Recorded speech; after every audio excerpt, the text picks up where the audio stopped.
ਸਤਿ ਸ਼੍ਰੀ ਅਕਾਲ ਜੀ। ਪੰਜਾਬ ਨਿਊਜ਼ ਦੇਖ ਰਹੇ ਸਾਰੇ ਦਰਸ਼ਕਾਂ ਦਾ ਸਵਾਗਤ ਹੈ। ਮੈਂ ਹਾਂ ਰਵਿੰਦਰ ਸਿੰਘ। ਬੁਲੇਟਿਨ ਦੀ ਸ਼ੁਰੂਆਤ ਕਰਾਂਗੇ ਅੱਜ ਦੀਆਂ ਮੁੱਖ ਖਬਰਾਂ ਦੇ ਨਾਲ। ਖੇਤੀ ਕਾਨੂੰਨਾਂ ਖਿਲਾਫ ਸੰਘਰਸ਼ ਕਰ ਰਹੇ ਪੰਜਾਬ ਦੇ ਕਿਸਾਨਾਂ ਦੀ ਚੰਡੀਗੜ੍ਹ ਵਿਖੇ ਹੋਈ ਅਹਿਮ ਮੀਟਿੰਗ। ਸੰਘਰਸ਼ ਦੇ ਅਗਲੇ ਪੜਾਅ ਤਹਿਤ 26 ਨਵੰਬਰ ਨੂੰ ਦਿੱਲੀ ਜਾਣ ਦੀਆਂ ਕਿਸਾਨਾਂ ਨੇ ਖਿੱਚੀਆਂ ਤਿਆਰੀਆਂ। ਕਿਸਾਨ ਖਨੌਰੀ ਅਤੇ ਡੱਬਵਾਲੀ ਦੇ ਰਸਤੇ ਕਰਨਗੇ ਕੂਚ। ਦਿੱਲੀ ਚਲੋ ਅੰਦੋਲਨ ਤਹਿਤ ਕਿਸਾਨ ਮਜ਼ਦੂਰ ਸੰਘਰਸ਼ ਕਮੇਟੀ ਨੇ ਵੀ ਖਿੱਚੀਆਂ ਤਿਆਰੀਆਂ। 26 ਨਵੰਬਰ ਨੂੰ ਹੀ ਹੋਵੇਗਾ ਪਹਿਲਾ ਜੱਥਾ ਦਿੱਲੀ ਲਈ ਰਵਾਨਾ। ਜਨਰਲ ਸਕੱਤਰ ਸਰਵਣ ਸਿੰਘ ਪੰਧੇਰ ਨੇ ਦਿੱਤੀ ਜਾਣਕਾਰੀ।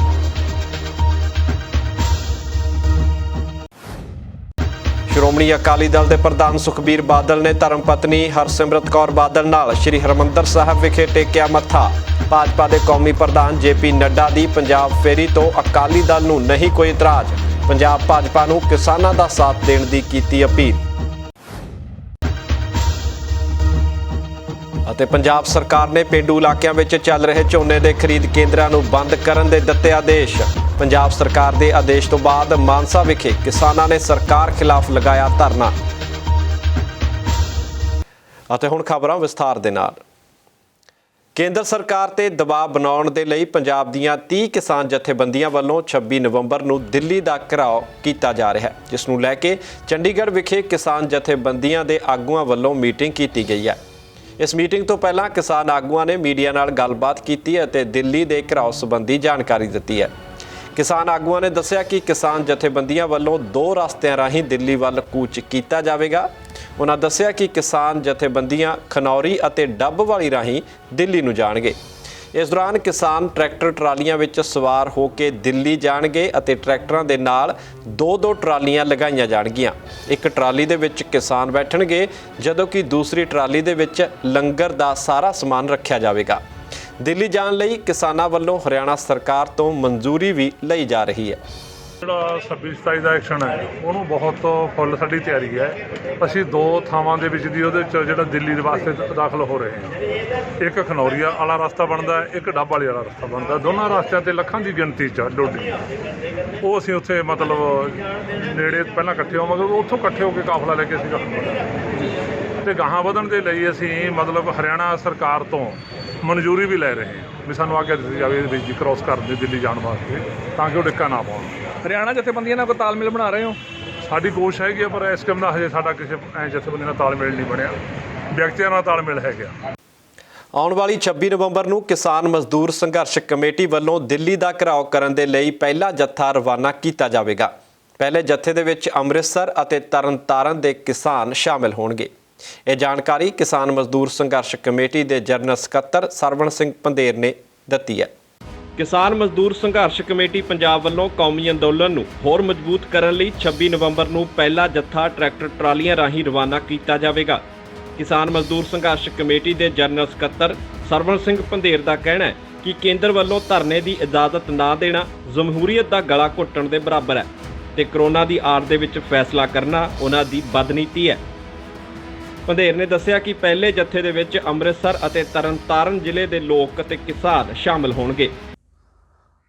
ਕਿਸਾਨ ਮਜ਼ਦੂਰ ਸੰਘਰਸ਼ ਕਮੇਟੀ ਪੰਜਾਬ ਵੱਲੋਂ ਜਿਹੜਾ ਕੌਮੀ ਪੱਧਰ ਦਾ ਦਿੱਲੀ ਦਾ ਘਿਰਾਓ ਆਇਆ ਵਾ, ਉਹਦੇ ਵਿੱਚ ਉਹਨੂੰ ਸਫਲ ਕਰਨ ਲਈ ਅੰਮ੍ਰਿਤਸਰ ਤਰਨਤਾਰਨ ਤੋਂ 26 ਨਵੰਬਰ ਨੂੰ ਜਿਹੜਾ ਵਾ ਪਹਿਲਾ ਜਥਾ ਰਵਾਨਾ ਕੀਤਾ ਜਾਊਗਾ। ਫਿਰ ਵੇਖਾਂਗੇ ਅਗਲੇ ਬੰਨੇ ਕਿਵੇਂ ਘੋਲ ਚੱਲਦਾ। ਅਤੇ ਕੇਂਦਰ ਦੀ ਸਰਕਾਰ ਕਰੋਨਾ ਦੀ ਆੜ ਦੇ ਵਿੱਚ, ਕਿਉਂਕਿ ਜਦੋਂ ਇਲੈਕਸ਼ਨਾਂ ਸੀ ਉਦੋਂ ਕਰੋਨਾ ਦੀ ਆੜ ਵਿੱਚ ਕਿਸਾਨਾਂ ਨੂੰ ਜਿਹੜੀ ਮਨਜ਼ੂਰੀ ਨਹੀਂ ਦਿੱਤੀ ਗਈ, ਇਹਦੇ ਬਾਵਜੂਦ ਜਿਹੜਾ ਵਾ ਇਹ ਦਿੱਲੀ ਦਾ ਘਿਰਾਓ ਆ ਉਹ ਸਫਲ ਕਰਾਂਗੇ। ਇਹਦੇ ਨਾਲ ਕੱਲ੍ਹ ਤੋਂ ਇਹਦੀਆਂ ਤਿਆਰੀਆਂ ਜੰਗੀ ਪੱਧਰ 'ਤੇ ਵਿੱਢ ਦਿੱਤੀਆਂ ਜਾਣਗੀਆਂ ਅਤੇ 26 ਨਵੰਬਰ ਨੂੰ ਜਥਾ ਪਹਿਲਾ ਰਵਾਨਾ ਕਰ ਦਿੱਤਾ ਜਾਊਗਾ।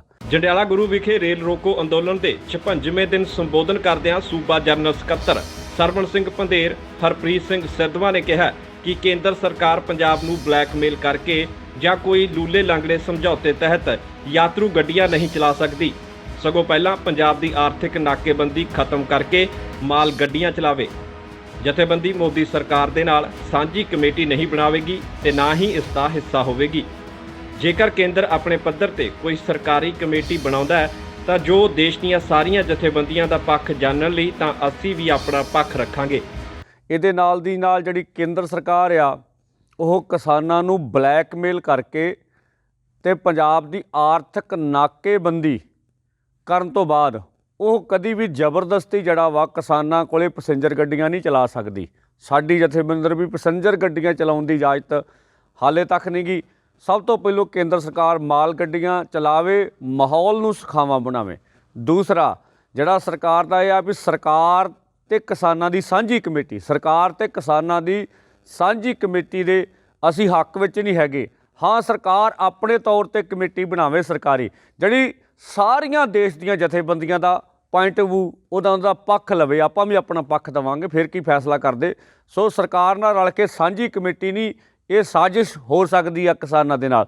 ਸੋ ਇਹ ਤੋਂ ਗਾਹਾਂ ਸਰਕਾਰਾਂ ਇਹੋ ਜਿਹੀਆਂ ਹੁੰਦੀਆਂ ਵਾ ਵੀ ਉਹ ਕਿਸਾਨ ਨਾਲ ਲੀਡਰ ਨੂੰ ਬਦਨਾਮ ਕਰਨ ਲਈ ਉਹਨਾਂ ਵਰਗੀਆਂ ਹੀ ਮੌਕੇ 'ਤੇ ਜਥੇਬੰਦੀਆਂ ਵੀ ਖੜੀਆਂ ਕਰ ਸਕਦੀਆਂ, ਕੁਝ ਇਹੋ ਜਿਹੇ ਲੋਕਾਂ ਦੇ ਵਿੱਚ ਭਰਮ ਭੁਲੇਖੇ ਵੀ ਪਾ ਸਕਦੀਆਂ ਵਾ। ਇਸ ਗੱਲ ਦਾ ਵੀ ਜਨਤਾ ਨੂੰ ਖਿਆਲ ਰੱਖਣਾ ਚਾਹੀਦਾ।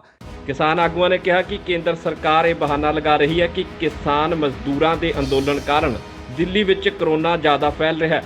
ਹੁਣ ਇਹ ਦੇਖਣਾ ਹੋਵੇਗਾ ਕਿ ਕਿਸਾਨ ਮਜ਼ਦੂਰ ਸੰਘਰਸ਼ ਕਮੇਟੀ ਵੱਲੋਂ 26 ਨਵੰਬਰ ਨੂੰ ਦਿੱਲੀ ਦਾ ਘਿਰਾਓ ਕਰਨ ਦਾ ਜੋ ਫੈਸਲਾ ਲਿਆ ਗਿਆ ਉਸ ਦੇ ਵਿੱਚ ਕਿਸਾਨ ਕਿੰਨੇ ਕੁ ਕਾਮਯਾਬ ਹੁੰਦੇ ਨੇ।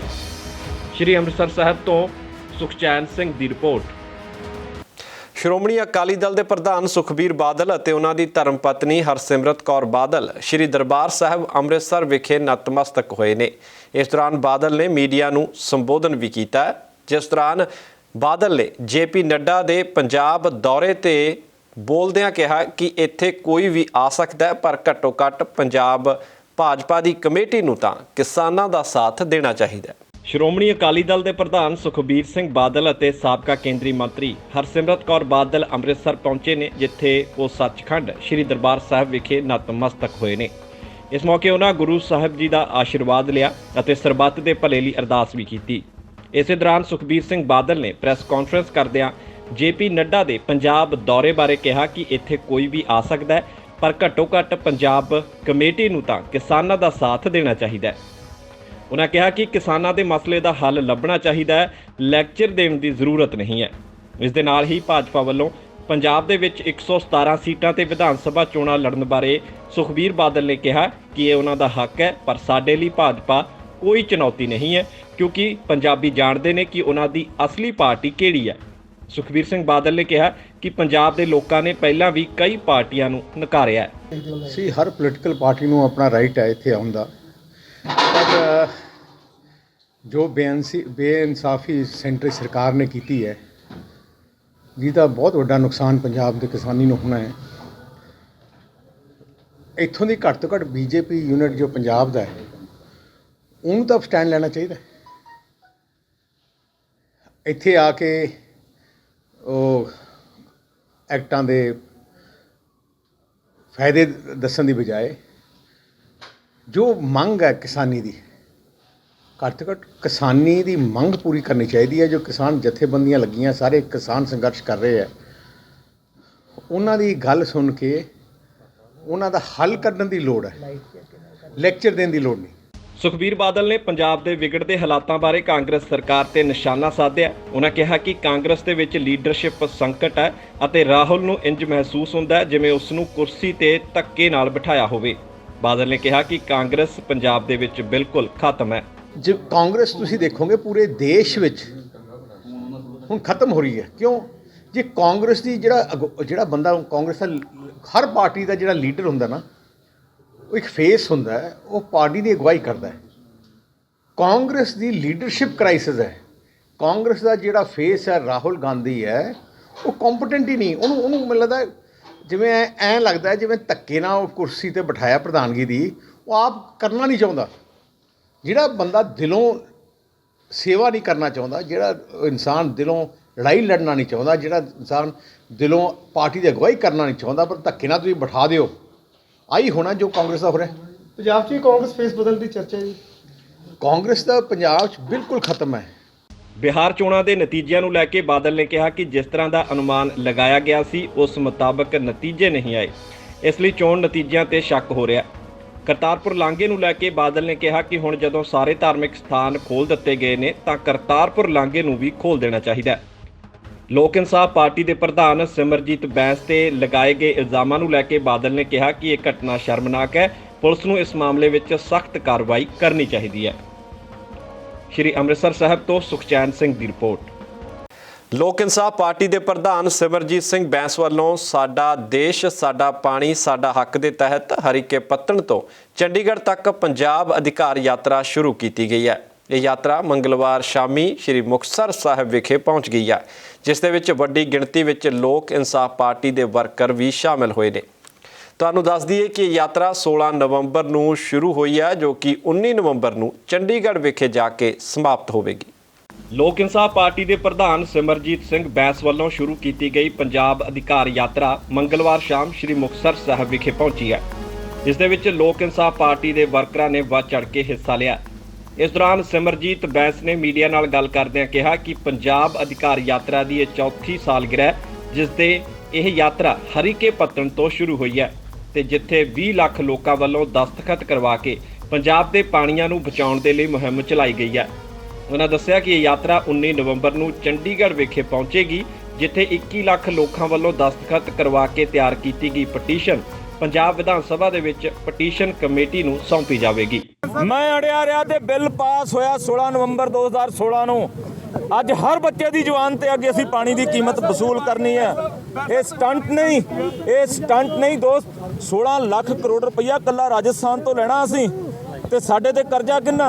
3 ਲੱਖ ਕਰੋੜ ਦਾ। ਕਿਸਾਨ ਦੇ ਉੱਤੇ ਕਰਜ਼ਾ ਕਿੰਨਾ? 1 ਲੱਖ ਕਰੋੜ ਦਾ। ਜੇ 4 ਲੱਖ ਕਰੋੜ ਕਰਜ਼ਾ 16 ਲੱਖ ਕਰੋੜ ਚੋਂ ਮਾਈਨਸ ਕਰ ਦਈਏ ਤੇ ਸਾਡੇ ਕੋਲੇ 12 ਲੱਖ ਕਰੋੜ ਰੁਪਈਆ ਸਰਪਲਸ ਹੈ ਸਾਡੇ ਕੋਲੇ। ਸਾਹਿਬ ਤੁਸੀਂ ਪਾਣੀਆਂ ਦੀ ਗੱਲ ਕੀਤੀ ਹੈ ਤਾਂ ਕੱਲਾ ਲੁਧਿਆਣਾ ਜਿਹੜਾ ਇੰਡਸਟਰੀ ਦਾ ਕਿੰਨਾ ਪਾਣੀ ਦੂਸ਼ਿਤ ਹੋ ਰਿਹਾ ਹੈ? ਬਹੁਤ ਮੈਨੂੰ ਦੁੱਖ ਤੇ ਅਫਸੋਸ ਆ ਕਿ ਪਾਣੀ ਦੂਸ਼ਿਤ ਕਰਨ ਦੇ ਵਿੱਚ ਪੰਜਾਬ ਦੇ ਅੰਦਰ ਸਭ ਤੋਂ ਨੰਬਰ 1 ਗੰਦ ਪਾਇਆ ਲੁਧਿਆਣਾ ਸ਼ਹਿਰ ਨੇ, ਇੰਡਸਟਰੀ ਨੇ। ਦੋਸਤ, ਜਿੱਦਣ ਲੋਕ ਇਨਸਾਫ ਪਾਰਟੀ ਦੀ ਸਰਕਾਰ ਆ ਗਈ, ਇਹ ਦੂਸ਼ਿਤ ਪਾਣੀ ਸਾਫ਼ ਨਾ ਹੋਇਆ, ਫਿਰ ਮੈਨੂੰ ਉਲਾਂਭਾ ਦਿਓ। ਸਰਕਾਰਾਂ ਆਉਂਦੀਆਂ ਨੇ, ਸਰਕਾਰਾਂ ਜਾਂਦੀਆਂ, 5 ਸਾਲ ਕੱਢ ਕੇ ਤੁਰ ਜਾਂਦੀਆਂ, ਪਰ ਕਿਸੇ ਨੇ ਇਸ ਦੂਸ਼ਿਤ ਹੁੰਦੇ ਪਾਣੀ ਜਿਹੜਾ ਕੈਂਸਰ, ਹੈਪੇਟਾਈਟਸ B, C ਵਰਗੀਆਂ ਭਿਆਨਕ ਬਿਮਾਰੀਆਂ ਬਣਦਾ ਧਿਆਨ ਨਹੀਂ ਦਿੱਤਾ। ਖਾਲੀ ਫੋਕੀ ਲਿਫਾਫੇਬਾਜ਼ੀ ਹੋਈ ਆ, ਫਾਈਲਾਂ ਦੇ ਨਾਲ ਢਿੱਡ ਭਰੇ ਗਏ। ਬੈਂਸ ਦਾ ਕਹਿਣਾ ਕਿ ਪੰਜਾਬ ਦਾ ਪਾਣੀ ਰਾਜਸਥਾਨ ਨੂੰ ਜਾਂਦਾ ਹੈ, ਜਿਸ ਦਾ ਕਰੀਬ 16 ਲੱਖ ਕਰੋੜ ਰੁਪਏ ਰਾਜਸਥਾਨ ਸਰਕਾਰ ਵੱਲ ਬਣਦਾ ਹੈ, ਕਿਉਂਕਿ ਸੰਵਿਧਾਨ ਦੇਸ਼ ਦੇ ਸਾਰੇ ਸੂਬਿਆਂ ਲਈ ਇੱਕ ਹੈ ਅਤੇ ਇਹ ਸਾਰਿਆਂ ਤੇ ਲਾਗੂ ਹੋਣਾ ਚਾਹੀਦਾ ਹੈ। ਸ਼੍ਰੀ ਮੁਕਤਸਰ ਸਾਹਿਬ ਤੋਂ ਤਰਸੇਮ ਟੋਡੀ ਦੀ ਰਿਪੋਰਟ। ਪੰਜਾਬ ਸਰਕਾਰ ਵੱਲੋਂ ਸੂਬੇ ਦੇ ਪੇਂਡੂ ਖੇਤਰਾਂ ਦੇ ਵਿੱਚ ਝੋਨੇ ਦੇ ਖਰੀਦ ਕੇਂਦਰ ਤੁਰੰਤ ਬੰਦ ਕਰ ਦਿੱਤੇ ਗਏ ਨੇ, ਜਿਸ ਦਾ ਕਿਸਾਨਾਂ ਵੱਲੋਂ ਹੁਣ ਵਿਰੋਧ ਕੀਤਾ ਜਾ ਰਿਹਾ ਹੈ। ਇਸੇ ਤਹਿਤ ਮਾਨਸਾ ਵਿਖੇ ਕਿਸਾਨਾਂ ਨੇ ਬੱਸ ਅੱਡੇ ਦੇ ਵਿੱਚ ਧਰਨਾ ਲਗਾ ਕੇ ਪੰਜਾਬ ਸਰਕਾਰ ਦੇ ਇਸ ਆਦੇਸ਼ ਖਿਲਾਫ ਆਪਣਾ ਰੋਸ ਜ਼ਾਹਿਰ ਕੀਤਾ। ਇਹ ਤਸਵੀਰਾਂ ਮਾਨਸਾ ਬੱਸ ਸਟੈਂਡ ਦੀਆਂ ਨੇ, ਜਿੱਥੇ ਕਿਸਾਨ ਖਰੀਦ ਕੇਂਦਰ ਬੰਦ ਕਰਨ ਦਾ ਵਿਰੋਧ ਕਰ ਰਹੇ ਨੇ। ਕਿਸਾਨਾਂ ਦਾ ਕਹਿਣਾ ਹੈ ਕਿ ਪੰਜਾਬ ਸਰਕਾਰ ਨੇ ਇੱਕ ਫਰਮਾਨ ਜਾਰੀ ਕਰਕੇ ਪੇਂਡੂ ਖੇਤਰ ਦੇ ਖਰੀਦ ਕੇਂਦਰ ਤੁਰੰਤ ਬੰਦ ਕਰ ਦਿੱਤੇ ਨੇ।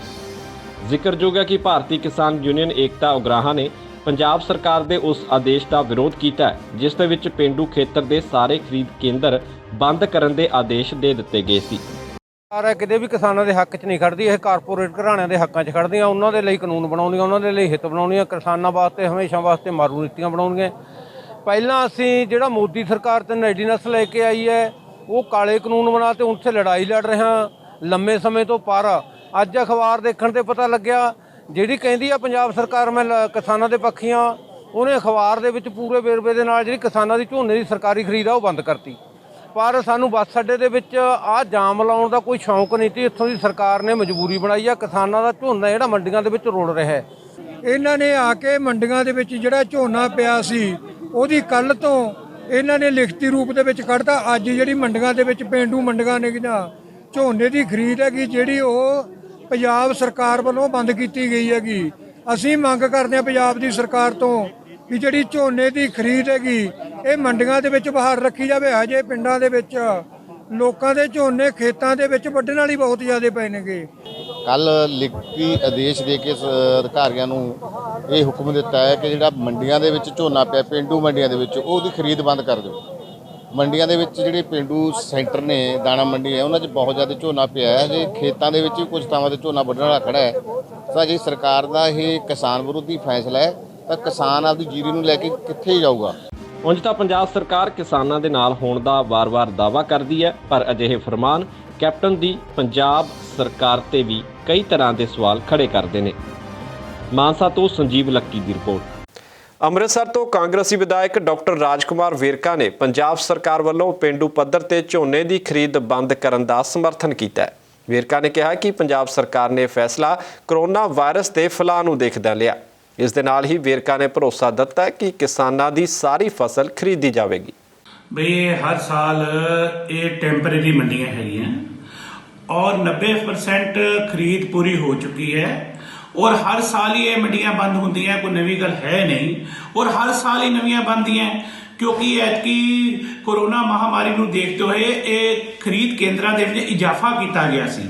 अगर फिर भी किसी किसान की फसल खरीदनी बाकी किसी भी पिंड की रहिंदी होवे वो अपने लागदे DFC दे नाल और डिप्टी कमिश्नर दे नाल अपने STM दे नाल वो संपर्क करे। एक भी किसान का दाना अजिहा नहीं बचेगा जिहड़ा ना खरीदिया जावे। ये मंडियां कोई परमानेंट नहीं सी, पक्के तौर ते जिहड़ियां मंडियां वो जारी है और जारी रहणगीਆਂ। ਆਮ ਆਦਮੀ ਪਾਰਟੀ ਦੇ ਵਿਧਾਇਕ ਅਮਨ ਅਰੋੜਾ ਨੇ ਪੰਜਾਬ ਦੇ ਮੁੱਖ ਮੰਤਰੀ ਕੈਪਟਨ ਅਮਰਿੰਦਰ ਸਿੰਘ ਨੂੰ ਚਿੱਠੀ ਲਿਖ ਕੇ ਇੱਕ ਕਿਸਾਨ ਦੇ ਪਰਿਵਾਰ ਦੀ ਮਦਦ ਕਰਨ ਦੀ ਅਪੀਲ ਕੀਤੀ ਹੈ। ਅਮਨ ਅਰੋੜਾ ਨੇ ਦੱਸਿਆ ਕਿ ਸੁਨਾਮ ਦੇ ਪਿੰਡ ਲੋਹਾ ਖੇੜਾ ਦੇ ਰਹਿਣ ਵਾਲੇ ਜਗਮੇਰ ਸਿੰਘ ਅਤੇ ਉਹਨਾਂ ਦੀ ਪਤਨੀ ਮਨਜੀਤ ਕੌਰ ਨੇ ਕਰਜ਼ ਦੇ ਚੱਲਦਿਆਂ ਖੁਦਕੁਸ਼ੀ ਕਰ ਲਈ ਹੈ, ਜਿਨ੍ਹਾਂ ਦਾ ਇੱਕ ਬੇਟਾ ਅਤੇ ਇੱਕ ਬੇਟੀ ਹੈ। ਅਮਨ ਅਰੋੜਾ ਨੇ ਮੰਗ ਕੀਤੀ ਹੈ ਕਿ ਇਸ ਪਰਿਵਾਰ ਦੀ ਸਰਕਾਰ ਵੱਲੋਂ ਮਦਦ ਕੀਤੀ ਜਾਵੇ ਅਤੇ ਮ੍ਰਿਤਕ ਦੇ ਬੇਟੇ ਨੂੰ ਸਰਕਾਰੀ ਨੌਕਰੀ ਦੇ ਦਿੱਤੀ ਜਾਵੇ। देखो, मैं अज ही पंजाब के मुख्य मंत्री कैप्टन अमरिंदर सिंह जी ने एक चिट्ठी लिखी है जिस दे विच मैं उन्हां दा ध्यान मेरे हल्के सुनाम दे पिंड लोहा खेड़ा दे एक छोटे किसान परिवार वाल दवाया जो कि सर जगमेर सिंह और बीबी मनजीत कौर ओह दिवाली वाली रात खुदकुशी कर गए। आर्थिक मंदी के दौर के विचों गुजर रहे थे, कर्जा सिर बहुत चढ़ चुकिया सीगा। महज 3 एकड़ जमीन इस परिवार कोल सीगी। बीबा मनजीत कौर जी वो लंबे समय तो बीमार रहिंदी सी और महंगे इलाजां की वजह करके और बाकी घरेलू जिम्मेवारियां नूं निभाउंदे होए सरदार जगमेर सिंह दे उपर कर्जा जिहड़ा वो चढ़ गया, जिहदी वजह करके उन्होंने 3 विचों 1 एकड़ का बयाना भी करना पिया, पर वो वेच के भी कर्जा जिहड़ा वो नहीं उतरदा सीगा, जिस तो तंग परेशान होके दुखी होके वो परिवार है जिहड़ा वो खुदकुशी कर गया। उस दिन दिवाली वाली रात सारे नगर दे विच रोटी नहीं पक्की हैगी। और मैं मुख्य मंत्री साहब नूं बेनती करनी चाहुंदा कि ये परिवार तुसीं जिहड़े वादे कीते सीगे चोणां तो पहलां और फार्म भरे सीगे कि घर घर कर्जा जिहड़ा वो माफ़ कर दूंगा, ये परिवार भी तुहाडे कर्जा माफ़ी की उड़ीक करदा रहा, पर वो कर्जा जिहड़ा हजे तक पहुंचिया नहीं हैगा। सो मैं कैप्टन अमरिंदर सिंह जी नूं हत्थ बेनती जोड़ के बेनती करदा कि हुण 2 जी तां इस परिवार दे चले गए ने। बेटी मैरिड है, बेटा लवप्रीत ਉਹ ਪੜ੍ਹਿਆ ਲਿਖਿਆ ਐਜੂਕੇਟਡ ਹੈ, ਉਹਨੂੰ ਨੌਕਰੀ ਜਿਹੜੀ ਉਹ ਦਿੱਤੀ ਜਾਵੇ। ਇਸ ਪਰਿਵਾਰ ਦਾ ਤੁਸੀਂ ਆਪਣੇ ਵਾਅਦੇ ਮੁਤਾਬਕ ਕਰਜ਼ਾ ਜਿਹੜਾ ਸੰਪੂਰਨ ਕਰਜ਼ਾ ਹੈ ਉਹ ਮਾਫ ਕਰੋ, ਪਰਿਵਾਰ ਨੂੰ ਮਾਲੀ ਸਹਾਇਤਾ ਦਿਓ। ਹੁਣ ਖਬਰ ਖੰਨਾ ਤੋਂ ਹੈ, ਜਿੱਥੇ ਦੇ ਪਿੰਡ ਗੋਬਿੰਦਪੁਰਾ ਵਿਖੇ ਛੁੱਟੀ ਤੇ ਆਏ ਇੱਕ ਫੌਜੀ ਦੀ ਭੇਦ ਭਰੇ ਹਾਲਾਤਾਂ ਦੇ ਵਿੱਚ ਮੌਤ ਹੋ ਗਈ ਹੈ। ਇਸ ਫੌਜੀ ਜਵਾਨ ਦੀ ਮੌਤ ਕਿਵੇਂ ਹੋਈ ਇਸ ਦਾ ਪਤਾ ਫਿਲਹਾਲ ਨਹੀਂ ਲੱਗ ਸਕਿਆ। ਖੰਨਾ ਦੇ ਨੇੜਲੇ ਪਿੰਡ ਗੋਬਿੰਦਪੁਰਾ ਦੇ ਛੁੱਟੀ ਆਏ ਫੌਜੀ ਦੀ ਅਚਾਨਕ ਮੌਤ ਹੋ ਗਈ ਹੈ। ਮ੍ਰਿਤਕ ਦੇ ਪਰਿਵਾਰਕ ਮੈਂਬਰਾਂ ਅਨੁਸਾਰ ਗੁਰਜੀਤ ਸਿੰਘ 23 ਕੁ ਸਾਲਾਂ ਦਾ ਸੀ, ਜਿਸ ਦੀ ਚੀਨ ਦੇ ਬਾਰਡਰ ਤੇ ਡਿਊਟੀ ਸੀ ਤੇ ਉਹ 16 ਨਵੰਬਰ ਨੂੰ ਬਾਅਦ ਦੁਪਹਿਰ ਛੁੱਟੀ ਕੱਟਣ ਪਿੰਡ ਆਇਆ ਸੀ ਅਤੇ ਉਹ ਸ਼ਾਮ ਨੂੰ ਘਰ ਤੋਂ ਵਾਲ ਕਟਵਾਉਣ ਦਾ ਆਖ ਕੇ ਪਾਇਲ ਨੂੰ ਗਿਆ ਸੀ। ਇਸੇ ਦੌਰਾਨ ਉਸ ਦੀ ਸਿਹਤ ਅਚਾਨਕ ਵਿਗੜ ਗਈ ਅਤੇ ਪਰਿਵਾਰਕ ਮੈਂਬਰਾਂ ਨੇ ਉਸ ਨੂੰ ਪਹਿਲਾਂ ਪਾਇਲ ਦੇ ਹਸਪਤਾਲ ਭਰਤੀ ਕਰਵਾਇਆ, ਜਿੱਥੇ ਉਸ ਨੂੰ ਇਲਾਜ ਨਾ ਮਿਲਣ ਕਾਰਨ ਰੈਫਰ ਕਰ ਦਿੱਤਾ ਗਿਆ। ਇਸ ਫੌਜੀ ਜਵਾਨ ਨੂੰ ਹਸਪਤਾਲ ਤੱਕ ਲੈ ਕੇ ਜਾਣ ਲਈ ਐਂਬੂਲੈਂਸ ਤੱਕ ਨਹੀਂ ਮਿਲੀ। ਫਿਰ ਪਰਿਵਾਰ ਵਾਲੇ ਉਸ ਨੂੰ ਪ੍ਰਾਈਵੇਟ ਕਾਰ ਦੇ ਵਿੱਚ ਦਰਾਹਾ ਲੈ ਕੇ ਗਏ, ਜਿੱਥੇ ਡਾਕਟਰਾਂ ਵੱਲੋਂ ਉਸ ਨੂੰ ਮ੍ਰਿਤਕ ਐਲਾਨ ਦਿੱਤਾ ਗਿਆ। ਅਸੀਂ ਉੱਥੇ ਹਸਪਤਾਲ 'ਚ ਗਏ ਹਾਂ, ਇਹ ਮੇਰਾ ਮੁੰਡਾ ਵੀ ਆ ਗਿਆ ਉੱਥੇ ਤੇ ਉਹਨੇ ਬਸ ਜਦ ਗਏ ਸੀ ਵੀ ਇਹ ਹੈ ਨਹੀਂ ਸੀਗਾ। ਉਹ ਹਸਪਤਾਲ ਵਾਲੇ ਕਹਿਣ ਲੱਗੇ ਵੀ ਤੁਸੀਂ ਇਹਨੂੰ ਵੀ ਹੋਰ ਕਿਤੇ ਰੈਫਰ ਕਰ ਦਿੰਦੇ। ਕਿੱਥੇ ਡਿਊਟੀ ਕਰਦੇ, ਕੀ ਕਰਦੇ ਸੀਗੇ? ਇਹ ਡਿਊਟੀ ਕਰਦਾ ਸੀਗਾ ਜੀ, ਇਹ ਚੀਨ ਦੇ ਬਾਰਡਰ ਤੇ, ਚਾਈਨਾ ਦੇ ਬਾਰਡਰ ਤੇ। ਹਾਂਜੀ, ਚਾਈਨਾ ਦੇ ਫੌਜ ਸੀ। ਹਾਂ ਜੀ। ਤੇ ਕਿੰਨੀ ਦੇਰ ਤੋਂ ਜੌਬ ਕਰ ਰਹੇ ਸੀ ਉੱਥੇ? 11-12 ਸਾਲ ਹੋ ਗਏ। ਤੇ ਡਾਕਟਰ ਨੇ ਕੁਝ ਦੱਸਿਆ ਵੀ ਕੀ ਗੱਲ ਹੋਈ? ਨਹੀਂ, ਡਾਕਟਰ ਉੱਥੇ ਹੈ ਹੀ ਨਹੀਂ ਸੀਗੇ। ਅਸੀਂ ਐਵੇਂ ਕਿ ਦਰਾਹੇ ਲੈ ਕੇ ਗਏ, ਉਹ ਕਹਿੰਦੇ ਵੀ ਲੈ ਜਾਓ ਬਸ। ਸਿਵਲ 'ਚ ਕੋਈ ਡਾਕਟਰ ਤਾਂ ਹੈ ਨਹੀਂ ਜੀ ਉੱਥੇ, ਤੇ ਉਹਨਾਂ ਨੇ ਗਲੂਕੋਜ਼ ਲਾਇਆ ਜਿਹੜੇ ਕੰਪਿਊਟਰ ਦੇ ਹੋਣਗੇ, ਤੇ ਜਦੋਂ ਅਸੀਂ ਗਏ ਉਹ ਕਹਿੰਦੇ ਵੀ ਇਹਨੂੰ ਖੰਨੇ ਰੈਫਰ ਕਰ ਦਿੰਦੇ ਆ।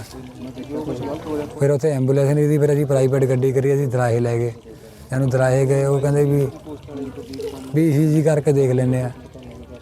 ਜਿਹਨੂੰ ਲੈ ਕੇ ਗਏ 10 ਮਿੰਟ ਬਾਅਦ ਉਹ ਕਹਿੰਦੇ ਵੀ ਲੈ ਜਾਓ ਬਸ, ਕੁਝ ਨਹੀਂ ਹੈਗਾ ਜੀ। ਤੁਸੀਂ ਸੁਣਿਆ ਕਿ ਦੇਸ਼ ਦੀ ਸੇਵਾ ਕਰਨ ਵਾਲੇ ਇੱਕ ਫੌਜੀ ਦੀ ਮੌਤ ਪਿੱਛੇ ਸਹੀ ਇਲਾਜ ਨਾ ਹੋਣਾ ਵੀ ਇੱਕ ਵੱਡਾ ਕਾਰਨ ਬਣ ਕੇ ਸਾਹਮਣੇ ਆ ਰਿਹਾ ਹੈ। ਉਧਰ SMO ਪਾਇਲ ਦਾ ਕਹਿਣਾ ਹੈ ਕਿ ਫੌਜੀ ਗੁਰਜੀਤ ਸਿੰਘ ਨੂੰ ਉਸਦੇ ਪਿਤਾ ਬੇਹੋਸ਼ੀ ਦੀ ਹਾਲਤ ਵਿੱਚ ਹਸਪਤਾਲ ਲੈ ਕੇ ਆਏ ਸੀ, ਜਿਸ ਨੂੰ ਅੱਗੇ ਰੈਫਰ ਕਰ ਦਿੱਤਾ ਗਿਆ ਸੀ। ਉਹ ਉਹਨਾਂ ਦੇ ਫਾਦਰ ਨਾਲ ਆਏ ਸੀਗੇ, ਰੋਡ ਸਾਈਡ ਐਕਸੀਡੈਂਟ ਸੀਗਾ, ਅਨਕੌਂਸ਼ੀਅਸ ਸੀਗੇ, ਤੇ ਉਹਨਾਂ ਨੂੰ ਫਸਟ ਏਡ ਟ੍ਰੀਟਮੈਂਟ ਦੇ ਕੇ ਸਿਵਲ ਹਸਪੀਟਲ ਖੰਨਾ ਰੈਫਰ ਕਰਤਾ ਗਿਆ। ਫੈਸਿਲਿਟੀਆਂ ਸਾਰੀਆਂ ਤਕਰੀਬਨ ਹੈਗੀਆਂ ਨੇ, ਠੀਕ ਹੈ ਜੀ। ਮੈਡੀਕਲ ਸਪੈਸ਼ਲਿਸਟ ਸਾਡੇ ਕੋਲ ਹੈਗੇ ਨੇ। ਭਾਵੇਂ ਕਿ ਹਾਲੇ ਫੌਜੀ ਦੀ ਮੌਤ ਦੇ ਕਾਰਨਾਂ ਦਾ ਸਹੀ ਤਰੀਕੇ ਨਾਲ ਪਤਾ ਨਹੀਂ ਲੱਗ ਸਕਿਆ, ਪਰ ਹੁਣ ਤੱਕ ਜੋ ਸਾਹਮਣੇ ਆਇਆ ਉਹ ਕਿਤੇ ਨਾ ਕਿਤੇ ਅਣਗਹਿਲੀ ਵੱਲ ਇਸ਼ਾਰਾ ਜ਼ਰੂਰ ਕਰ ਰਿਹਾ ਹੈ। ਖੰਨਾ ਤੋਂ ਰਵਿੰਦਰ ਸਿੰਘ ਢਿੱਲੋਂ ਦੀ ਰਿਪੋਰਟ।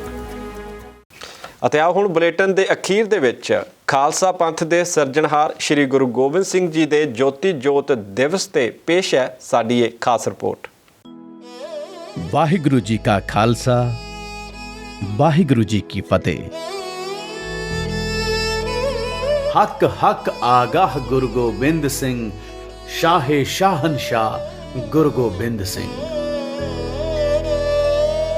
ਦਸਵੇਂ ਨਾਨਕ ਸਰਬੰਸ ਦਾਨੀ, ਬਾਜਾਂ ਵਾਲੇ, ਨੀਲੇ ਘੋੜੇ ਦੇ ਅਸਵਾਰ, ਕਲਗੀਆਂ ਵਾਲੇ, ਸ਼ਾਹਾਂ ਦੇ ਸ਼ਾਹ, ਬਾਦਸ਼ਾਹ ਦਰਵੇਸ਼, ਸਾਹਿਬੇ ਕਮਾਲ ਸਾਹਿਬ ਸ੍ਰੀ ਗੁਰੂ ਗੋਬਿੰਦ ਸਿੰਘ ਜੀ ਦਾ ਜੋਤੀ ਜੋਤ ਦਿਵਸ ਹਰ ਵਰੇ ਸਿੱਖ ਸੰਗਤਾਂ ਬਹੁਤ ਹੀ ਸ਼ਰਧਾ ਭਾਵਨਾ ਨਾਲ ਮਨਾਉਂਦੀਆਂ ਨੇ।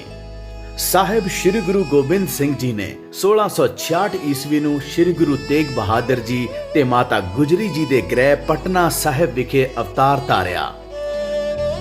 9 ਸਾਲ ਦੀ ਉਮਰੇ ਹੀ ਆਪਨੇ ਆਪਣੇ ਪਿਤਾ ਗੁਰੂ ਤੇਗ ਬਹਾਦਰ ਸਾਹਿਬ ਨੂੰ ਹਿੰਦੂ ਧਰਮ ਬਚਾਉਣ ਲਈ ਖੁਦ ਕੁਰਬਾਨੀ ਦੇਣ ਲਈ ਵਡਮੁੱਲੀ ਸਲਾਹ ਦਿੱਤੀ।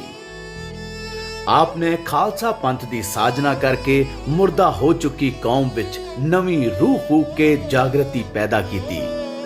ਗੁਰੂ ਨਾਨਕ ਦੇਵ ਜੀ ਦੇ ਸਮੇਂ ਤੋਂ ਚੱਲੀ ਆ ਰਹੀ ਬਰਾਬਰਤਾ ਦੀ ਸਿੱਖਿਆ ਨੂੰ ਆਪਨੇ ਚਿਰਸਥਾਈ ਵਿਵਸਥਾ ਪ੍ਰਦਾਨ ਕੀਤੀ। ਆਪਨੇ ਸਿੱਖਾਂ ਨੂੰ ਗੈਰਤ, ਜ਼ੁਰਰਤ, ਅਨੁਸ਼ਾਸਨ, ਸੂਰਬੀਰਤਾ ਅਤੇ ਅੰਮ੍ਰਿਤ ਦੀ ਅਨਮੋਲ ਦਾਤ ਬਖਸ਼ਿਸ਼ ਕੀਤੀ।